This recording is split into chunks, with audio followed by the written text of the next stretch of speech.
Hi hello ನಮಸ್ಕಾರ ಸ್ನೇಹಿತರೆ. ಕೊನೆಗೂ ರಿಜಿಸ್ಟರ್ ಆಫೀಸ್ನಲ್ಲಿ ಪ್ರಿಯಾ ಸತ್ಯ ಬಂಡವಾಳ ಹೊರಬೀಳ್ತದೆಯಾ, ಏನಾಯಿತು, ಏನು ಕಥೆ, ಇದು ಎಲ್ಲವನ್ನ ಕೂಡ ತಿಳ್ಕೋಬೇಕು ಅಂದರೆ ಈಗಲೇ ನಮ್ಮ ಈ ಚಾನಲ್ನ ಸಬ್ಸ್ಕ್ರೈಬ್ ಮಾಡಿ, ಹಾಗೆ ಒಂದು ವಿಡಿಯೋವನ್ನು ಪೂರ್ತಿಯಾಗಿ ನೋಡೋದನ್ನು ಯಾವುದೇ ಕಾರಣಕ್ಕೂ ಕೂಡ ಮರಿಬೇಡಿ.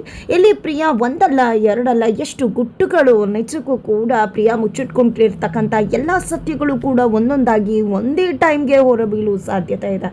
ಯಾಕಂದರೆ ಆಧಾರ್ ಗುಟ್ಟು ಜೊತೆಗೆ ಆ ಒಂದು ಬ್ಯಾಂಕಿನ ವಿಷಯ ರಿವೀಲ್ ಆದರೆ ಖಂಡಿತವಾಗ್ಲೂ ಹೋಟೆಲ್ನ ಗುಟ್ಟು, ಜೊತೆಗೆ ಆಕೆ ಮುಚ್ಚಿಟ್ಟಿರ್ತಕ್ಕಂಥ ಮಗುದೊಂದು ಗುಟ್ಟು, ಅದು ಗಂಡನಿಂದ ಮನೆಯವರಿಗೆ ದುಡ್ಡು ಕೊಡಿಸಿರೋದು, ಪ್ರತಿಯೊಂದು ಕೂಡ ಈಗ ಬೈಲಾಗೋ ಸಾಧ್ಯತೆ ಇದೆ. ಹಾಗಾದರೆ ಏನಾಯಿತು, ಏನು ಕತೆ, ಇದು ಎಲ್ಲವನ್ನ ಕೂಡ ತಿಳ್ಕೊಬೇಕು ಅಂದರೆ ಈಗಲೇ ನಮ್ಮ ಈ ಚಾನಲ್ನ ಸಬ್ಸ್ಕ್ರೈಬ್ ಮಾಡಿ, ಹಾಗೆ ಈ ಒಂದು ವಿಡಿಯೋವನ್ನು ಪೂರ್ತಿಯಾಗಿ ನೋಡೋದನ್ನು ಯಾವುದೇ ಕಾರಣಕ್ಕೂ ಕೂಡ ಮರಿಬೇಡಿ.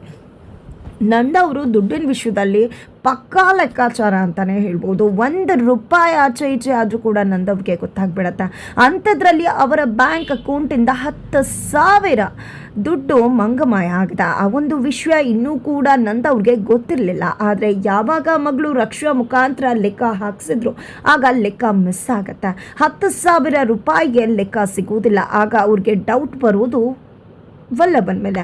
ಯಾಕಂದರೆ ವಲ್ಲಭನ್ ಬಿಟ್ಟು ಬೇರೆ ಯಾರಿಗೂ ಇಂಥ ಕೆಲಸ ಮಾಡೋ ಧೈರ್ಯ ಇಲ್ಲ. ಯಾಕಂದರೆ ವಲ್ಲಭ ಅಂಗಡಿಗೆ ಬಂದ ದಿನಾನೇ ಆ ದುಡ್ಡು ಮಿಸ್ ಆಗಿದೆ. ಇದನ್ನೆಲ್ಲ ನೋಡಿದ್ರೆ ಖಂಡಿತವಾಗ್ಲೂ ವಲ್ಲಭನೇ ಇದನ್ನೆಲ್ಲ ಮಾಡಿದಾನೆ ಅಂತ ಅನ್ನಿಸ್ತಿದೆ ಅಂತ ಹೇಳಿ ಇಲ್ಲಿ ವಲ್ಲಭನ್ನ ತರಾಟೆಗೆ ತಗೋತಾರೆ ನಂದ ಅವರು. ತರಾಟೆಗೆ ತಗೋತಿದ್ದಾಗ ಈ ಕಡೆ ವಲ್ಲಭಂಗೆ ಭಯ ಶುರುವಾಗುತ್ತೆ. ಬಿಕಾಸ್ ವಲ್ಲಭನೇ ದುಡ್ಡನ್ನು ಕದ್ದಿರೋದು. ಈ ಕಡೆ ಅದಕ್ಕೆ ಕೇಶವ ಕೂಡ ಸಾಥ್ ಕೊಟ್ಟಿದ್ದಾರೆ. ಇಬ್ಬರು ಕೂಡ ಸೇರಿಕೊಂಡು ನಂದ ಅವರ ಅಕೌಂಟಿಂದ ದುಡ್ಡನ್ನು ಎಗರಿಸಿದ್ದಾರೆ. ಅದಕ್ಕೆ ಕಾರಣ ಪ್ರಿಯಾ ಮಾಡಿದಂಥ ಎಡವಟ್ಟು. ಅಂದು ಪ್ರಿಯಾ ಹೋಟೆಲ್ ರೂಮ್ನ ಬುಕ್ ಮಾಡಬೇಕಾದ್ರೆ 5,000 ಅಂತ ಹೇಳಿ 26,000ದ ಹೋಟೆಲ್ ರೂಮನ್ನು ಬುಕ್ ಮಾಡಿದ್ರು. ಅದು ಗೊತ್ತಾಗಿದ್ದು ಬೆಂಗಳೂರಿಗೆ ಹೋದ್ಮೇಲೆ. ಆದರೆ ಬೆಂಗಳೂರಿಗೆ ಹೋಗೋಕ್ಕೂ ಮುನ್ನನೇ ಪ್ರಿಯಾಗೆ ಮನೆಯಲ್ಲೇ ಗೊತ್ತಾಗಿತ್ತು. ಬಟ್ ಆದರೂ ಕೂಡ ಆಕೆ ಗಂಡನ ಜೊತೆ ಬೆಂಗಳೂರಿಗೆ ಹೋದ್ಲು. ₹5,000 ಜಾಗದಲ್ಲಿ ₹20,000 ಕೊಟ್ಟು ಅಲ್ಲಿಂದ ಮನೆಗೆ ವಾಪಸ್ಸಾಗಿದ್ರು. ಬಟ್ ಆ ಒಂದು ವಿಷಯ ನಂದವ್ರಿಗೆ ಗೊತ್ತೇ ಇರಲಿಲ್ಲ. ಆದರೆ ಅದನ್ನು ಎಲ್ಲವನ್ನ ಕೂಡ ಸಾರ್ಟ್ ಔಟ್ ಮಾಡಿದ್ದು ವಲ್ಲಭ ಮತ್ತು ಕೇಶವ. ಅವರಿಬ್ಬರು ಕೂಡ ಸೇರಿಕೊಂಡು ಅಣ್ಣಂಗೆ ಕೊಡಬೇಕಾದಂಥ ಉಳಿದಂಥ 21,000 ಅಮೌಂಟನ್ನು ಹೊಂದಿಸಿ ಕೊಟ್ಟಿದ್ರು. ಆ 21,000ದಲ್ಲಿ ₹10,000 ನಂದವರ ಅಕೌಂಟಿಂದಾನೇ ಹೋಗಿತ್ತು. ಆದರೆ ಮಾಧವ್ಗೆ ಈ ವಿಷಯ ಗೊತ್ತಿರಲಿಲ್ಲ. ಬಟ್ ಯಾವಾಗ ನಂದ ಅವರು ₹10,000 ನನ್ನ ಅಕೌಂಟಿಂದ ಕಟ್ ಆಗಿದೆ, ನನಗೆ ಲೆಕ್ಕ ಸಿಗ್ತಿಲ್ಲ, ಇದನ್ನು ವಲ್ಲಭಾನೇ ಮಾಡಿದ್ದಾನೆ ಅಂತ ಡೌಟ್ ಪಟ್ಟರು, ಆಗ ಮಾಧವಂಗೆ ಗೊತ್ತಾಗ್ಬಿಡತ್ತೆ ನನ್ನ ತಮ್ಮ ವಲ್ಲಭ ಅಪ್ಪನ ಅಕೌಂಟಿಂದ ನನಗೆ ದುಡ್ಡು ಕಳ್ಸೋದನ್ನ ಏನು ಮಾಡೋದು ಅಂತ ಹೇಳಿ ಟೆನ್ಷನ್ ಮಾಡ್ಕೊಳ್ಳೋಕ್ಕೆ ಶುರು ಮಾಡ್ತಾರೆ. ಆದರೆ ಇಲ್ಲಿ ಅಮ್ಮು ಅಂತೂ ಫುಲ್ ವಲ್ಲಭನ್ ಬ್ಯಾಟಿಂಗ್ ಮಾಡೋದಕ್ಕೆ ಶುರು ಮಾಡ್ತಾಳೆ. ಎಂದೂ ಮಾವನ ಮುಂದೆ ಮಾತಾಡದೇ ಇರ್ತಕ್ಕಂಥ ಅಮ್ಮು ಯಾವಾಗಲೂ ವಲ್ಲಭನ್ ವಿಷಯ ಬಂದಾಗಲೇ ತುಂಬ ಧೈರ್ಯವಾಗಿ ಮಾವನ ಮುಂದೆ ಮಾತನಾಡ್ತಾಳೆ. ಈ ಬಾರಿ ಕೂಡ ಅದೇ ಕೆಲಸನ ಮಾಡ್ತಾಳೆ. ತನ್ನ ಗಂಡ ಸಾಚ, ತನ್ನ ಗಂಡ ಪ್ರಾಮಾಣಿಕ, ನನ್ನ ಗಂಡ ಮೋಸ್ಕಾರ ಅಲ್ಲ, ನೀವು ಯಾಕೆ ಸುಮ್ಮನೆ ನನ್ನ ಗಂಡನ ಮೇಲೆ ಆಪಾದನೆ ಹಾಕ್ತಿದ್ರ, ನನ್ನ ಗಂಡ ಅಂಗಡಿಗೆ ಬಂದ ಅಂದ ತಕ್ಷಣ ನನ್ನ ಗಂಡನೇ ಅದನ್ನು ಮಾಡಿದಾನೆ ಅಂತ ಹೇಗೆ ಹೇಳ್ತೀರಾ, ನೀವೇ ಲೆಕ್ಕ ತಪ್ಪಿಸಿರ್ಬಹುದಲ್ವಾ, ಎಲ್ಲೋ ಕೊಟ್ಟು ಮರ್ತಿರ್ಬಹುದಲ್ವಾ ಅಂತ ಹೇಳಿ ಮಾತನಾಡಿದಾಗ ನಂದವರು ಹೇಳೋದು ಒಂದೇ ಮಾತು, ಇಷ್ಟು ವರ್ಷಗಳ ಕಾಲ ₹1 ಖರ್ಚಾದರೂ ಅದಕ್ಕೆ ಲೆಕ್ಕ ಇಡ್ತೀನಿ ನಾನು ಅಂತದ್ರಲ್ಲಿ ₹10,000 ಲೆಕ್ಕ ಇಡೋದಿಲ್ವಾ, ನಾನು ಕರೆಕ್ಟಾಗಿ ಗೆಸ್ ಮಾಡ್ತಿದ್ದೀನಿ ವಲ್ಲಭಾನೇ ಮಾಡಿರೋದು ಅಂತ. ಆದರೆ ಅಮ್ಮು ಮಾತ್ರ ನನ್ನ ವಲ್ಲಭ ಆ ರೀತಿ ಅಲ್ಲ, ಈ ರೀತಿ ಅಲ್ಲ ಅಂತ ಮಾತಾಡ್ತಾನೆ ಇದ್ದಾಳೆ. ಆದರೆ ಇಲ್ಲಿ ವಲ್ಲಭಂಗೆ ಮಾತ್ರ ಭಯ ಆಗ್ತದೆ. ಯಾಕಪ್ಪ ಅಮ್ಮು ಇಷ್ಟು ಬಿಲ್ಡಪ್ ಕೊಡ್ತಿದ್ದಾಳೆ, ನಾನು ನಿಜಕ್ಕೂ ಮಾಡಿರೋ ಕರ್ಮಕಾಂಡ ನಿಜಾನೇ ತಾನೆ ಅಂತ ಹೇಳಿ.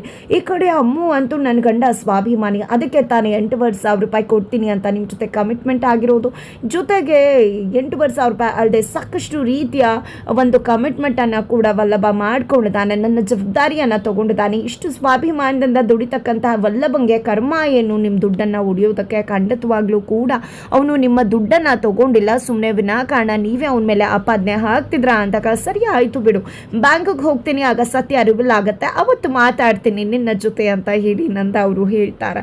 ಈ ಕಡೆ ರೂಮಿಗೆ ಬರ್ತಿದ್ದಾಗ ಯಾಕಮ್ಮ ತಾಯಿ ಅಪ್ಪನ ಮುಂದೆ ಮಾತಾಡೋಕೆ ಹೋದೆ ನೀನು ಅಂತ ವಲ್ಲಭ ಪ್ರಶ್ನೆ ಮಾಡ್ತಿದ್ರೆ. ಯಾಕೆ ವಲ್ಲಭ, ನನ್ನ ಗಂಡ ಕದ್ದಿಲ್ಲ ಅಂತ ನನಗೆ ಗೊತ್ತಿದೆ, ಸುಮ್ಮನೆ ಮಾವ ನಿನ್ನ ಮೇಲೆ ಮಾತಾಡಿದ್ರೆ ನನಗೆ ಸಹಿಸ್ಕೊಳೋಕ್ಕಾಗತ್ತಾ ಹೇಳು ಅಂತ ಹೇಳ್ತಿದ್ದಾಳೆ. ಜೊತೆಗೆ ನಿಜವಾಗ್ಲೂ ನೀನು ಕದ್ದಿಲ್ಲ ಅಲ್ವಾ ಅಂತ ಕೂಡ ಕೇಳ್ತಾಳೆ. ಈ ಕಡೆ ವಲ್ಲಭಂಗೆ ಏನು ಹೇಳಬೇಕು ಗೊತ್ತಾಗ್ತಿಲ್ಲ, ಹೂ ಅನ್ನೋಕ್ಕೂ ಆಗ್ತಿಲ್ಲ, ಅಲ್ಲಿಂದ ಎಸ್ಕೇಪ್ ಆಗಿಬಿಡ್ತಾರೆ. ಇತ್ತ ಕಡೆ ಪ್ರಿಯಾ ನಾಟಕ ಬಟ್ಟ ಬಯಲಾಗೋ ಸಮಯ ಬಂದಿದೆ. ಯಾಕಂದ್ರೆ ರಿಜಿಸ್ಟ್ರೇಷನ್ ಆಫೀಸ್ಗೆ ಹೋಗ್ಬೇಕಾಗಿದೆ, ಆಧಾರ್ ಕಾರ್ಡ್ ಬೇಕಾಗಿದೆ. ಮತ್ತೆ ಮಾಧವನ ಹತ್ರ ಆಧಾರ್ ಕಾರ್ಡ್ ಇಲ್ಲ, ಅಮ್ಮನ ಮನೇಲಿದೆ ಅಂದಾಗ ಹೋಗಿ ತಗೊಂಡ್ ಬಾ ಅಂತ ಮಾಧವ್ ಹೇಳಿರ್ತಾರೆ. ಬಟ್ ಮಾಧವ್ಗೆ ಡೌಟ್ ಬಂದಿರುತ್ತೆ, ಖಂಡಿತ ಪ್ರಿಯಾಗೆ ಜವಾಬ್ದಾರಿ ಕೊಟ್ಟರೆ ಆಕೆ ಮಾಡೋದಿಲ್ಲ ಅಂತ. ಹಾಗಾಗಿ ಅವರೇ ಹೋಗಿ ಆಧಾರ್ ಕಾರ್ಡನ್ನು ತೆಗೆದುಕೊಂಡು ಮನೆಗೆ ಬರ್ತಾರೆ. ಈ ಕಡೆ ಪ್ರಿಯಾ ಅಮ್ಮಂಗೆ ಕಾಲ್ ಮಾಡಿ ಆಧಾರ್ ಕಾರ್ಡನ್ನು ಕೊಡಬೇಡ ಅಮ್ಮ, ಇಲ್ಲ ಅಂತ ಹೇಳು, ನನ್ನ ಗಂಡ ಬಂದರೆ ಅಂತ ಹೇಳ್ಕೊಡೋಣ ಅಂತ ಕಾಲ್ ಮಾಡಿದ್ರೆ ಆಲ್ರೆಡಿ ಅವರ ಅಮ್ಮ ಮಾಧವನ್ ಕೈಗೆ ಆಧಾರ್ ಕಾರ್ಡನ್ನು ಕೊಟ್ಟು ಕಳುಹಿಸಿರ್ತಾರೆ. ಯಾವಾಗಲೂ ಕೂಡ ಏನೇ ಸಮಸ್ಯೆ ಆದರೂ ಕೂಡ ಪ್ರಿಯಾ ಪರವಾಗಿ ನಿಂತು ಎಲ್ಲವನ್ನ ಕೂಡ ಸಾರ್ಟ್ ಔಟ್ ಮಾಡ್ತದಂತ ವೀಣವರ ತಲೆ ಈ ಬಾರಿ ಓಡಲೇ ಇಲ್ಲ. ಆಧಾರ್ ಕಾರ್ಡ್ ಮಾಧವನ್ ಕೈಗೆ ಸೇರಿದ. ಈ ಕಡೆ ಪ್ರಿಯಾಗೆ ಚಿಂತೆ ಆಗಿದೆ, ಅವಳ ಪ್ರಾಬ್ಲಮನ್ನು ಸಾಲ್ವ್ ಮಾಡ್ಕೋಬೇಕಾಗಿದೆ. ಇಷ್ಟು ದಿನ ಮುಚ್ಚಿದ ಏಜ್ ಇವತ್ತು ಗೊತ್ತಾಗಬಹುದೇನೋ ಅನ್ನೋ ಭಯ ಪ್ರಿಯಾ ಆಗಿರುತ್ತೆ. ಅದಕ್ಕೆ ಸರಿಯಾಗಿ ಮಾಧವ್ ಕೂಡ ಕೆಂಡಾಮಂಡಲ ಆಗಿದೆ. ಪ್ರಿಯಾ ಜೊತೆ ತುಂಬಾ ರಫ್ ಆಗಿ ಟಫ್ ಆಗಿ ಮಾತನಾಡ್ತಾರೆ. ಇದರಿಂದ ಪ್ರಿಯಾಗ ಅನ್ಸುತ್ತೆ ತನ್ನ ಗಂಡನಿಗೆ ಆಧಾರ್ ಕಾರ್ಡ್ ವಿಷಯ ಗೊತ್ತಾಗಿದೆ ಅಂತ. ಆದರೆ ಇಲ್ಲಿ ನಿಜಕ್ಕೂ ಕೂಡ ಇನ್ನೂ ಆಧಾರ್ ವಿಷಯ ಮಾಧವಂಗೆ ಗೊತ್ತಿಲ್ಲ. ಜಸ್ಟ್ ಅವರು ಆಧಾರ್ ವಿಷಯದಲ್ಲಿ ತೋರಿಸ್ತಿರೋ ಅಸಡ್ಡೆ ಬಗ್ಗೆ ಮಾತನಾಡ್ತಾರೆ. ಆಧಾರ್ ತಗೊಂಡ್ ಬಾ ಅಂತ ಹೇಳಿದೆ, ಬಟ್ ಆದರೂ ಕೂಡ ಅಮ್ಮನ ಹತ್ರ ಆಧಾರ್ ವಿಷಯನೇ ಮಾತಾಡಿಲ್ಲ. ನೀನು ಇಲ್ಲೇ ಗೊತ್ತಾಗುತ್ತಲ್ವ ನೀನು ಎಷ್ಟು ಅಸಡ್ಡೆ ಅಂತ, ಯಾಕೆ ವಿಷಯದಲ್ಲಿ ಈ ರೀತಿ ಮಾಡ್ತೀಯ ಅಂತ ಪ್ರಶ್ನೆ ಮಾಡ್ತಿದ್ದಾರೆ. ಬಟ್ ಇಲ್ಲಿ ಪ್ರಿಯಾ ಹತ್ರ ಉತ್ತರ ಇಲ್ಲ. ತದನಂತರ ತಾನೇ ಅದನ್ನು ಜೋಪಾನ ಮಾಡಿ ಇಟ್ಕೋತೀನಿ ಅಂತ ಹೇಳಿದ್ರು ಮಾಧವ್ ಕೊಡ್ತಿಲ್ಲ. ನಾಳೆ ಕೂಡ ರಿಜಿಸ್ಟರ್ ಆಫೀಸ್ಗೆ ಹೋಗ್ಬೇಕಾದ್ರೆ ಮರ್ತು ಬಂದರೂ ಬರ್ತೀಯಾ ನೀನು ಅಂತ ಹೇಳ್ತಿದ್ದಾರೆ. ಇದರ ನಡುವೆ ರಿಜಿಸ್ಟರ್ ಆಫೀಸ್ಗೆ ಮನೆಯವರೆಲ್ಲ ಕೂಡ ಹೋಗಿದ್ದಾರೆ. ಅಲ್ಲಿ ಡೇಟ್ ಆಫ್ ಬರ್ತ್ ವಿಷಯ ಚರ್ಚೆಗೆ ಬರ್ತದೆ. ಇತ್ತ ಕಡೆ ಮಾಧವನ್ ಏಜ್ಗಿಂತ 1 ವರ್ಷ ದೊಡ್ಡೋಳು ಪ್ರಿಯಾನು ಸತ್ಯ ಗೊತ್ತಾಗ್ತದೆ. ಹಾಗಂದು ಮಾತ್ರಕ್ಕೆ ಇದು ದೊಡ್ಡ ವಿಷಯ ಆಗತ್ತಾ ಅಂತ ಅನ್ಕೊಂಡ್ರೆ ಖಂಡಿತ ಇಲ್ಲ. ಯಾಕಂದ್ರೆ ಮನೆಯವರು ಅದ್ರ ಬಗ್ಗೆ ಸ್ವಲ್ಪ ಯೋಚನೆ ಮಾಡಬಹುದೇನೋ, ಆದರೆ ಮಾಧವ್ಗೆ ಆಲ್ರೆಡಿ ಆ ಒಂದು ಡೇಟ್ ಆಫ್ ಬರ್ತ್ ವಿಷಯ ಗೊತ್ತಿದೆ. ಆದರೂ ಕೂಡ ಅದನ್ನು ಒಂದು ಹೈಲೈಟ್ ಅಂತ ಹೇಳಿ ಏನು ಮಾಧವ್ ಮಾಡಿಲ್ಲ. ಅದು ಒಂದು ದೊಡ್ಡ ವಿಷಯ ಅಂತ ಕೂಡ ಇಲ್ಲಿ ಮಾಧವ್ ಅವ್ರಿಗೆ ಅನಿಸಿಲ್ಲ. ಆದರೆ ಇಲ್ಲಿ ಪ್ರಿಯಾಗೆ ನಡ್ಕ ಶುರುವಾಗಿದೆ. ಜಸ್ಟ್ ಅದೊಂದು ವಿಷಯ ಮಾತ್ರ ಹೊರಬರುತ್ತೆ. ಆ ವಿಷಯ ಹೊರಬರ್ತಿದ್ದಾಗೆ ಇಲ್ಲಿ ಮೀನಾ ನಿಜಕ್ಕೂ ಕೂಡ ಪ್ರಿಯಾ ಪರವಾಗಿ ನಿಂತ್ಕೊಳ್ಳೋ ಸಾಧ್ಯತೆ ಇದೆ. ಯಾಕಂದರೆ ಅವತ್ತು ಪ್ರಿಯಾ ಮೀನಾ ಮತ್ತು ಅಮ್ಮು ಪರವಾಗಿ ನಿಂತ್ಕೊಂಡಿದ್ರು.